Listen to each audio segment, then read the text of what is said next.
শীতের ভিতর সকাল সকাল ঘুম থেকে উঠতে কি আর মন চাই? তারপরেও কিছু করার নাই, উঠা তো লাগবেই। সকাল সকাল ঘুম থেকে উঠে দুপুর পর্যন্ত কি কি করলাম সেটাই আপনাদের সাথে শেয়ার করতে চলে আসলাম। নমস্কার, কেমন আছেন সবাই? আশা করি সবাই খুব ভালো আছেন। এই যে সকাল সকাল ঘুম থেকে উঠে পড়েছি, এখন একটু ফ্রেশ হয়ে নিলাম। আমার আবার একটু বাসি পেটে জল খাওয়ার অভ্যাস আছে, তাই জলটাও খেয়ে নিলাম। খেয়ে চলে আসলাম এখন নাস্তা তৈরি করতে। এই নাস্তা তৈরি করে দিলে স্বামীজান খেয়ে আবার অফিসে যাবে। আজকে আমাদের সকালের খাবারে ছিল পরোটা আর সুজিটা আমি খেজুরের গুড় দিয়ে রান্না করছি, এই কারণে কালারটা ওরকম আসছে। এই যে বাবা ছেলে দুইজনেই বসে গেছে খাবার খাইতে।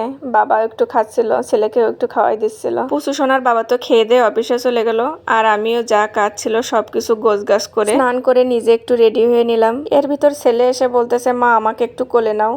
ওকে একটু কোলে নিলাম, নিয়ে আদর করে তারপর কিছু জামা কাপড় ছিল সেগুলো নেড়ে সোজাসুজি চলে আসলাম রান্না।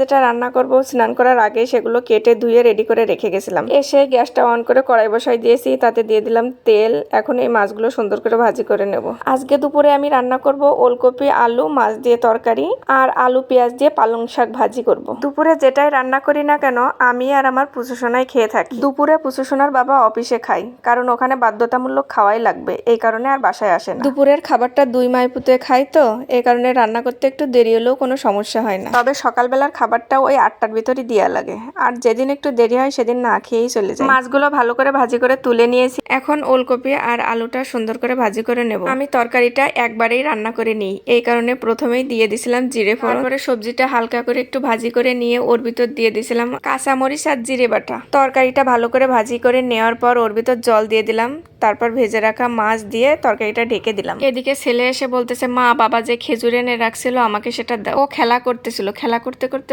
মনে পড়ছে খেজুরের কথা, অমনি দৌড়াই চলে আসে। কোনো একটা খাবার দিলে যদি সে সুন্দর মতো খায় তাহলে তো নিজের কাছেও ভালো লাগে, কিন্তু কি করে, খাইতে চায় না।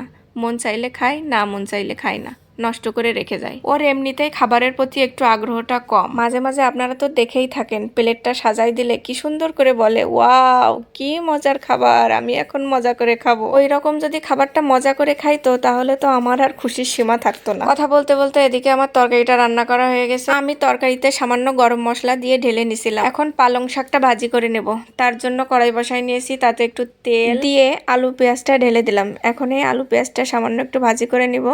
এখন দিয়ে দেবো পালং শাক। শাকের পরিমাণ কম, তার জন্য আলু কেটে দিলাম। শাকের ভিতর আলু খাই না বললেই চলে, শুধু এই কম বিদায় এই কারণে আলুটা দিয়েছি। এমনি পেঁয়াজ খাওয়া পড়ে, যেহেতু এটা পালং শাক রান্না করার পর একদমই কমে যাবে, তার জন্যই আলু পেঁয়াজটা দেয়া, যাতে করে একটু বেশি হয়। আমি ভাবছিলাম আলু দিলে খাইতে কেমন হবে তা কি জানি, তবে ভালোই লাগছিল। রান্না বান্না শেষ, এখন ছেলের প্লেটটা খুব সুন্দর করে সাজিয়ে নিলাম। সবাই ভালো থাকবেন, সুস্থ থাকবেন।